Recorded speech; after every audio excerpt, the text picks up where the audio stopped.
एक राष्ट्रीय महासचिव स्वामी प्रसाद मौर्य जिनका बयान निजी हो जाता है और दूसरे भी राष्ट्रीय महासचिव पार्टी में हैं जिनका बयान पार्टी का हो जाता है, इस पे पार्टी के अंदर बातचीत हो जाएगी और उसका समाधान भी निकल जाएगा। मदांध लोग बच्चन और रंजन को बना रहे हैं पीडीए, तो अगर हम उनका वोट ले रहे हैं, उनको प्रतिनिधि नहीं दे रहे हैं, तो इस धोखे में मैं इसमें शामिल नहीं हूँ।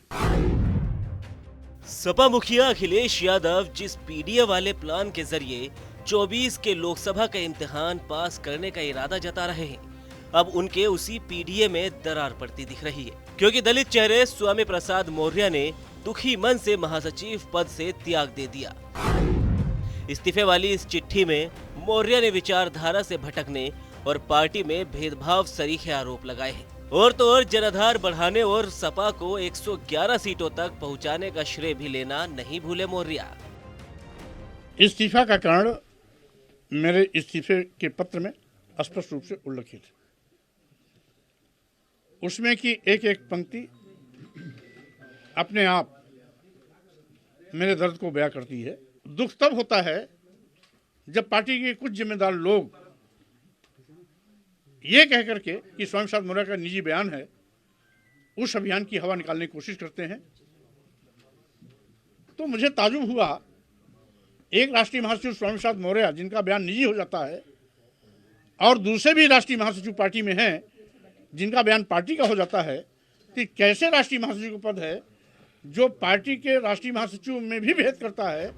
इधर मौर्य के महासचिव पद छोड़ने की खबर कुछ दूर तक ही पहुंची थी कि समाजवादी पार्टी को दूसरा एक और बड़ा झटका अपना दल कमेरावादी नेता सिराथू सीट से बीजेपी के केशव मौर्य को हराने वाली पल्लवी पटेल ने दे दिया। पल्लवी पटेल ने भी पीडीए की परिभाषा का मतलब बताते हुए कहा, मैं तो पिछड़ा, दलित और अल्पसंख्यक समझती हूँ, लेकिन मदांध लोग इसे बच्चन और रंजन बना रहे हैं। मैं बच्चन और रंजन को बिल्कुल वोट नहीं करूंगी। यानी पीडीए में पिछड़ा चेहरा पल्लवी भी नाराज हो गई। देखिए, मैं प्रतिबद्ध हूँ इस बात को लेकर के कि दलित, पिछड़ा, मुसलमान समाज का अगर हम वोट ले रहे हैं तो ईमानदारी से उनका प्रतिनिधित्व भी होना चाहिए। हम पीडीए का नारा दे रहे हैं और मेरी समझ ये कहती है पीडीए का मतलब है पिछड़ा, दलित और अल्पसंख्यक समाज।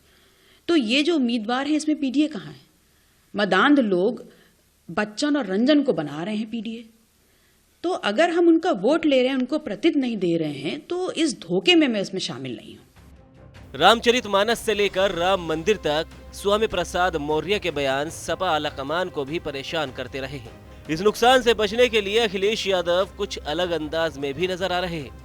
अयोध्या में बने राम मंदिर के बाद अखिलेश यादव भी इटावा में भव्य और दिव्य केदारेश्वर मंदिर बनवा रहे हैं।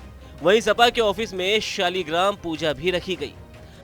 स्वामी प्रसाद मौर्य ने जो इस्तीफा दिया है, उनका आरोप है कि आपके ही पार्टी के कुछ कार्यकर्ताओं से आहत होकर उन्होंने इस्तीफा दिया है। ये जो सवाल आप पूछ रहे हैं, इस पे पार्टी के अंदर बातचीत हो जाएगी और उसका समाधान भी निकल जाएगा। अब मौर्य और पल्लवी की नाराजगी के कारणों में वैसे तो जितने मुंह उतनी बात है, लेकिन रार और रण राज्यसभा का अहम बताया जा रहा है। पल्लवी जहां अपनी माताजी के लिए सीट मांग रही थी, वहीं मौर्य के लिए कहा जा रहा है कि वो तलाक हो चुके दामाद को टिकट देने से तो नाराज थे ही, अब अपने या बेटी के लिए राज्यसभा की सीट मांग रहे थे। बहरहाल कुल मिलाकर 9 विधायकों वाली रालोद ने पहले ही उनका साथ छोड़ दिया है। वहीं मौर्य भी तेवर दिखा रहे। घमासान पल्लवी पटेल के वोट न देने के ऐलान से मचा है, क्योंकि 2 विधायक जहां जेल में हैं, वहीं पल्लवी के वोट न देने पर तीसरा उम्मीदवार की उम्मीदों पर भी पानी फिर सकता है। कुल मिलाकर सवाल यही है कि सपा में मचा पीडीए पर घमासान, अखिलेश यादव का बड़ा है इम्तिहान।